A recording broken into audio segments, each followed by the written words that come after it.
Os irmãos podem se assentar. Vocês devem estar percebendo que a gente está seguindo um ritmo diferente do que a gente tem feito. Normalmente, domingo pela manhã, a gente tem a abertura da Escola Bíblica Dominical. E aí, a sequência, a gente tem um momento da mensagem, depois a gente passa para o período de estudo. Mas a gente está reformulando a forma como a gente faz. E aí, agora a gente inicia com o culto, depois a gente tem o período de abertura da Escola Bíblica Dominical, então a divisão de classes, como a gente vem fazendo. Agora, então, a gente tem um tempo para meditar em Deus, um período para a gente fazer a leitura da carta aos Filipenses, onde nós leremos o capítulo 4, do versículo 10 do texto, nós leremos até o versículo 13 da palavra de Deus.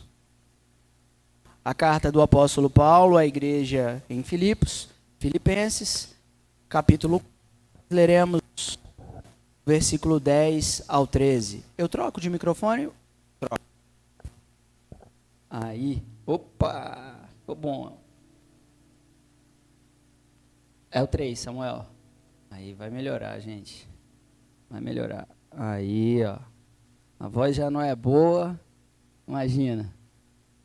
Filipenses, meus irmãos, a carta do apóstolo, no capítulo 4, do versículo 10 ao versículo 13, a gente tem um texto que é comum para a igreja, é familiar, a gente conhece esse texto, inclusive a gente tem ensinado na Escola Bíblica Dominical para as nossas crianças a decorar o versículo 13. O que é especial a gente pensar nesse texto, que muito nos ensina acerca da vida cristã, acerca do compromisso com Jesus Cristo.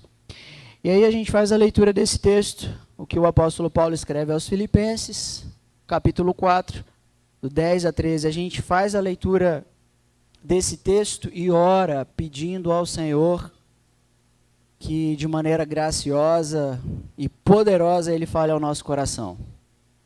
Está escrito: alegrei-me sobremaneira no Senhor, porque agora, uma vez mais, renovaste ao meu favor o vosso cuidado, o qual também já tinhais antes, mas vos faltava oportunidade. Digo isto, não por causa da pobreza, porque aprendi a viver contente em toda e qualquer situação. Tanto sei estar humilhado, como também ser honrado.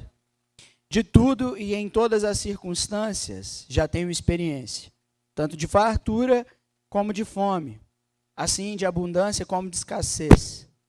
Tudo posso naquele que me fortalece. Até aqui a nossa leitura e a nossa oração, pedindo ao Senhor que fale ao nosso coração. Senhor, em nome de Jesus, aqui um povo reunido, adorando o santo nome do Senhor, com a alma, com o entendimento, um povo que se reúne também para ouvir a Tua voz. Então permita-nos, Deus, por favor, segundo a Tua misericórdia, segundo a bondade do Senhor, pelo amor do Seu próprio nome, fala ao nosso coração, Senhor. Permita-nos ouvir a Tua voz e que não haja, Deus, em nós dureza de coração, que não haja em nós falta de submissão, muito pelo contrário. Que aqui, Senhor Deus, haja quebrantamento de coração para louvor da Tua glória diante da Tua palavra. Que o Senhor fale poderosamente conosco. É o que nós te pedimos em oração, em nome do Senhor Jesus. Amém. Meus irmãos, a carta do apóstolo Paulo a essa igreja amada pelo apóstolo Paulo, a igreja em Filipos, é uma carta que é conhecida como a carta da alegria, porque o relacionamento que o apóstolo tem com essa igreja é muito especial. É um pastor que tem uma proximidade muito grande com a igreja. O apóstolo Paulo ele era muito próximo da igreja de Filipos. E a igreja, de maneira recíproca, amava o apóstolo Paulo. E ela demonstrava esse amor, demonstrava esse cuidado. Então, a carta do apóstolo Paulo a essa igreja, a igreja de Filipos, é uma carta que retrata muita alegria na relação, alegria no relacionamento que havia entre a igreja e o apóstolo Paulo. E ele escreve essa carta. É uma carta em que ele ensina a igreja a se defender das falsas profecias, dos falsos profetas, da mentira que existia numa doutrina que era falada em nome de Deus. Então ele ensina a igreja a permanecer firme, a estar atenta com o ensino, a estar atenta com a doutrina que era ensinada. Ele ensina essa igreja a desenvolver uma vida de oração. A gente vê isso no próprio capítulo 4, quando ele fala para que a igreja não andasse ansiosa, mas que ela desenvolvesse uma vida de oração. E o resultado de uma vida de oração é que Deus guarda o coração e a mente do seu povo. E aí, por fim, o apóstolo Paulo vai falar de algo que parece ter mexido com o coração dele, mexido com os ânimos dele. Foi o fato dele ter recebido uma oferta daquela igreja. Mas o que fica marcado nesse texto não é a oferta que o apóstolo Paulo recebe, mas o desenvolvimento da igreja, o progresso da igreja. Isso é maravilhoso demais. E aí ele vai falar das circunstâncias em que ele já havia vivido, as muitas dificuldades que ele havia passado, e a gente faz a leitura desse texto, compreendendo um pouco a vida de um homem que tanto passou pela exaltação, tanto passou pelas grandezas, por experimentar as grandezas materiais, como também passou pelo grande desafio da fome, da miséria, da desonra e da humilhação. Pode ser que dentro de uma comunidade como essa, existam pessoas que já tenham passado fome, ou que talvez até estejam passando fome. Eu espero que não, porque se tiver, comunique a gente, fale conosco sobre a sua dificuldade, sobre a sua limitação. Eu acredito que possa existir aqui dentro da comunidade gente que já pôde desfrutar e experimentar das grandezas dessa vida, de boas viagens, de banquetes, de boa comida. Tudo isso pode fazer parte da nossa realidade. O que a gente encontra no texto é que o apóstolo ele passou pelas duas situações, pelas duas circunstâncias. Tanto viver na miséria quanto viver na abundância. E aí ele vai falar de onde ele encontra força apesar das circunstâncias. E a bem da verdade é que essas circunstâncias, elas parecem bater a nossa porta o tempo inteiro.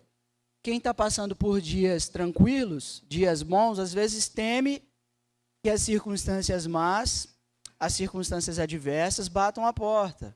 E isso gera temor no coração. E quem está passando por dias difíceis, por circunstâncias difíceis, não vê a hora delas acabarem. De passar logo por aquela tempestade, de passar logo pelo fogo, de passar logo pela água. E aí a grande pergunta que surge para nós é: como viver bem além das circunstâncias? Porque a gente está exposto a tudo isso. Deus dá tanto o engrandecimento do homem, como a gente viu aqui, algumas aulas de escola bíblica dominical, quando o rei Davi ele faz uma oração exaltando a Deus, dizendo que Deus ele dá força, ele dá o engrandecer, ele dá a riqueza, e ele também concede a pobreza e os grandes desafios. É o Deus que é soberano e que está no controle de todas as coisas. Então, como viver bem além das circunstâncias? A gente olha para o texto e encontra pelo menos 3 maneiras de se viver bem além das circunstâncias a partir da vida do apóstolo Paulo, que tinha plena comunhão com Deus, que tinha vida com Deus. E aí, em primeiro lugar, como viver bem além das circunstâncias? Tendo alegria no Senhor. Olha o que está escrito no versículo 10. O que nós temos aí no texto, no versículo 10? Alegrei-me sobremaneira no Senhor. Porque a alegria no Senhor, ela pode possibilitar um bem além das circunstâncias. É porque se as circunstâncias, elas podem variar, se a situação da nossa vida pode oscilar, Deus não oscila, Deus não muda, Deus não tem variação, o poder de Deus não varia, ele permanece o mesmo para sempre. E tendo alegria no Senhor, onde não há variação de poder, de glória, de majestade, o nosso coração também experimenta o descanso, a alegria, apesar da circunstância. Então, existe um povo que é chamado cristão, onde a gente desenvolve o cristianismo. Esse povo ele pode experimentar a alegria apesar das circunstâncias. E quando nós falamos de alegria, nós estamos falando de ânimo, nós estamos falando de vigor.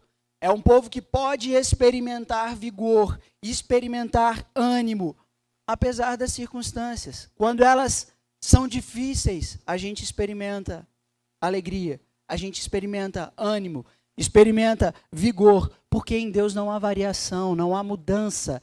Deus permanece o mesmo, e o apóstolo Paulo, ele entendeu o segredo. Ele entendeu o segredo. Ele tem alegria no Senhor, apesar das circunstâncias. Qual era o contexto do apóstolo? Prisão. Estava preso.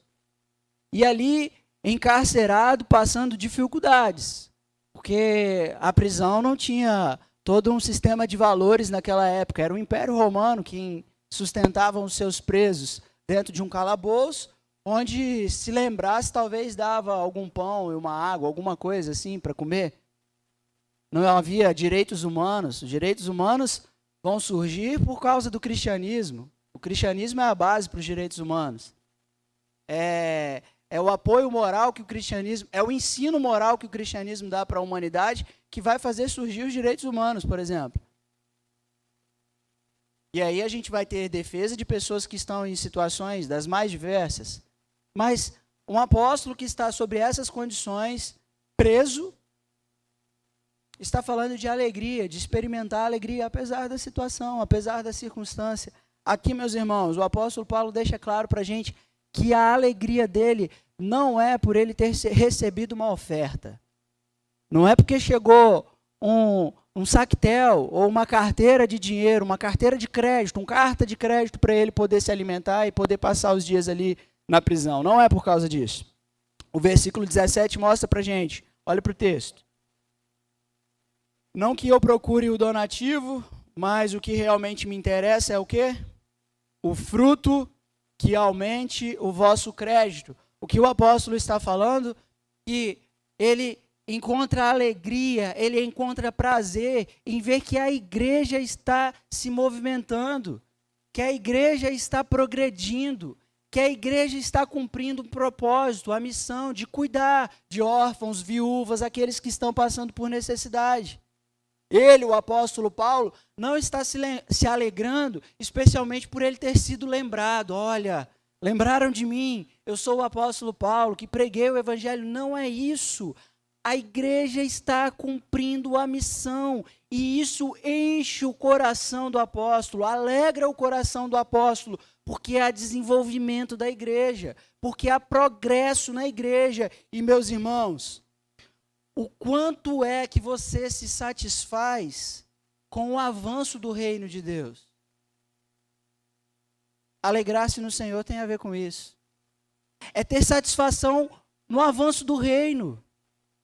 É o quanto o seu coração se alegra por ver a igreja cumprindo a missão, pregando o evangelho, cuidando de pessoas, amando, ensinando o evangelho do Senhor Jesus Cristo, defendendo os irmãos das doutrinas que são mentirosas, que estão sendo ensinadas aí fora.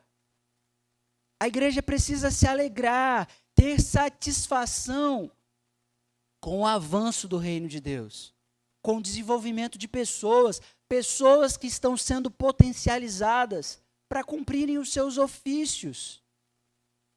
Professor, médico, advogado, pai, mãe, exercendo o ofício de maneira maravilhosa, agradável aos olhos de Deus, segundo o coração de Deus, segundo o pensamento de Deus, segundo as Escrituras.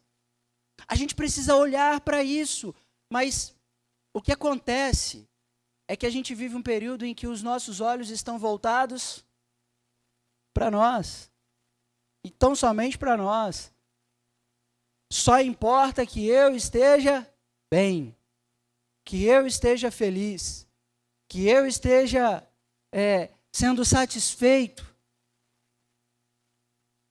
E a preocupação com o reino de Deus, o olhar para o avanço do reino de Deus, isso é alegria no Senhor. É muito mais do que satisfação pessoal. É muito mais do que encontrar a satisfação dos meus prazeres. É eu estar preso e passando dificuldade, passando fome, passando por privações, e ainda assim olhar para uma igreja, ver o povo de Deus avançando, se desenvolvendo e tendo satisfação nisso, encontrando alegria em ver o reino de Deus, a noiva do Senhor Jesus Cristo, avançando para o encontro com Ele. Isso deve fazer parte da nossa realidade. E o apóstolo Paulo, ele olha para o progresso da igreja, e isso para ele é mais importante do que as realizações e as suas satisfações pessoais. Meus irmãos, ter alegria no Senhor significa ter satisfação com o avanço do reino de Deus. E a gente precisa doutrinar os nossos olhos, conduzir os nossos olhos sobre a igreja, sobre o povo de Deus para isso. Como viver bem além da circunstância? Não tendo ansiedade, em segundo lugar. Não tendo necessidade, em segundo lugar. Olha para o que o versículo 11 nos ensina. O texto nos mostra: digo isto, não por causa da pobreza, porque aprendi a viver contente em toda e qualquer situação. Meus irmãos, a palavra contente aqui é a palavra autarquês no grego, que a gente tem a palavra aí autarquia, que a gente usa hoje. O que é autarquês? É você ter uma força, é você não necessitar de auxílio, é você ser forte não por causa de recursos que você recebe de fora. É você ter um desenvolvimento, você ter base o bastante para não depender de recursos que venham de fora. O que o apóstolo Paulo está dizendo no texto? Que ele está escrevendo essa carta e ele não está mencionando a sua pobreza como motivo de alegria, de ele dizer aquelas coisas, mas ele está dizendo que ele aprendeu a viver contente. Ele aprendeu a não ter necessidade de bens materiais ou de recursos para que ele pudesse ter satisfação e ter alegria. Então, como viver bem além das circunstâncias é não ter necessidade, meus irmãos. Não ter necessidades de ter alegria por ter coisas. Se a nossa satisfação, se a nossa alegria, ela estiver sobre aquilo que a gente tem, se a gente perder, ou o próprio medo de perder, roubará de nós a alegria. Então, não ter necessidade. E aqui, meus irmãos, se confunde uma filosofia que é desenvolvida 300 anos antes de Cristo, que é o estoicismo, que é desenvolvido por Zenão. Essa corrente filosófica, ela identificava que para o homem ser feliz, ele precisaria se abster de prazer e se abster de bens materiais. O cristianismo, ele acaba sendo influenciado por essa corrente filosófica, de maneira que a gente vai ver a criação dos mosteiros. Quando os monges eles deixaram as suas riquezas, os seus bens e se retiraram para os monastérios, a fim de eles então desenvolverem uma vida de desapego e a partir daí ter felicidade. Meus irmãos, isso parece ter liberdade, parece desenvolver liberdade, mas é uma meia liberdade. Se existem pessoas que são capazes de se desapegar das coisas, isso é bom. Mas e quanto àquelas pessoas que têm, que enriquecem, que têm os seus bens, mas não sabem lidar com os seus bens, levam tristeza em seu coração? É o terceiro ponto, que a gente olha para o texto e vê assim, como viver bem além das circunstâncias, não sendo abalado pelos efeitos das circunstâncias. O texto mostra para a gente que as circunstâncias, elas produzem efeito na nossa vida. Olha o que o versículo 12 nos mostra. Tanto sei estar humilhado, como também honrado. De tudo e em todas as circunstâncias já tenho experiência, tanto de fartura como de fome, assim de abundância como de escassez. Humilhado, fome e escassez. O que isso pode produzir na sua vida? O que essas circunstâncias poderiam causar na sua vida? Quais são os efeitos disso na sua vida? Tristeza? Aborrecimento? O que essas circunstâncias poderiam produzir na sua vida? Talvez se tornar alguém mais duro de coração porque passou por essas privações? Os efeitos dessas circunstâncias não abalam Paulo. Ele não é abalado pelos efeitos das circunstâncias. Ele permanece o apóstolo Paulo, apesar das circunstâncias. Ele, que já havia experimentado a honra, a fartura, a abundância, o que isso pode produzir na sua vida? Soberba? Arrogância? Será que você experimentar muitos elogios, ser exaltado por alguém, será que isso não pode gerar soberba e arrogância no seu coração? São efeitos das circunstâncias na vida da gente. E parece que isso não abala o Paulo. Se ele é honrado, se ele experimenta a abundância, se ele experimenta a fartura, isso não muda a sua essência. Ele não é abalado pela quantidade de coisas. Meus irmãos, isso aqui é natural da gente mudar. Quer ver um exemplo? Quem tem filho pequeno aqui, quando recebe visita em casa, as crianças são as mesmas? Ou elas mudam? Muda o comportamento. Chegou uma visita em casa, a criança que estava quieta fica agitada, vai lá e começa a trazer brinquedo e bota brinquedo na sala e faz isso. E você fala assim, meu Deus do céu, o que está acontecendo? A gente muda quando chega alguém. Quando alguém diferente aparece, a gente muda o comportamento. O que o apóstolo Paulo está falando? Que circunstâncias, os efeitos que as circunstâncias poderiam causar não abalam quem ele é. Ele está em Cristo. A gente, então, para viver uma vida apesar das circunstâncias, a gente não pode ser abalado por esses efeitos que são causados pelas circunstâncias. A gente tem pessoas, exemplo, por exemplo, a gente tem o exemplo de Tiger Woods, que um jogador renomado do golfe, alguém que tinha fama, riqueza, prestígio, onde quer que estava, era alguém estimado, honrado, que teve a sua vida, infelizmente, a sua vida arruinada, pela maneira como ele lidou com todas essas coisas. O que se descobriu?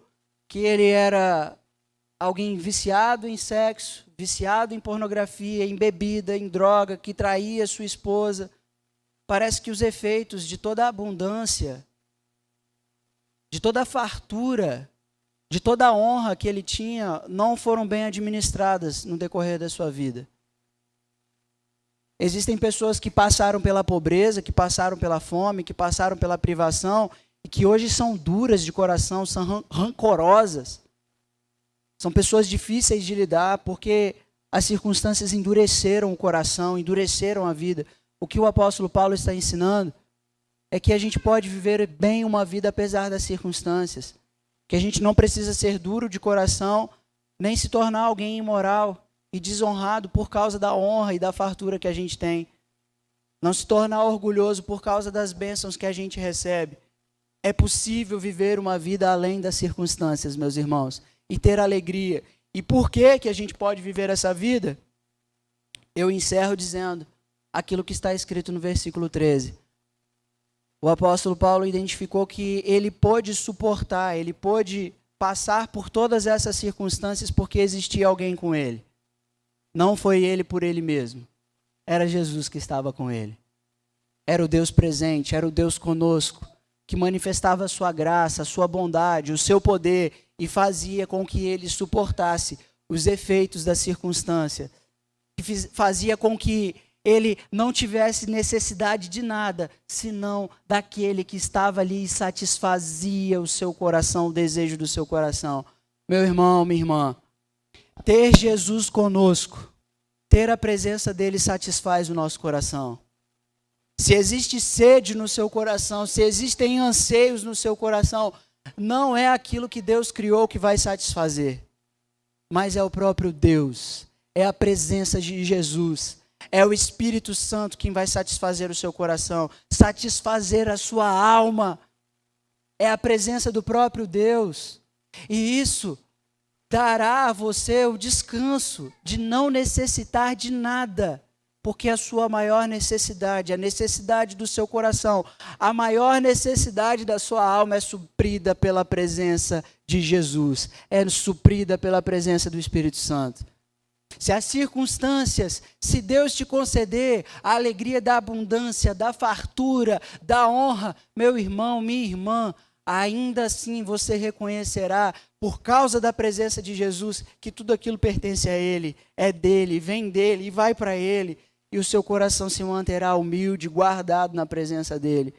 Meu irmão, minha irmã, e se as circunstâncias mudarem, se tudo virar de ponta cabeça, o seu coração ainda pode ser guardado em alegria, porque o Senhor não muda.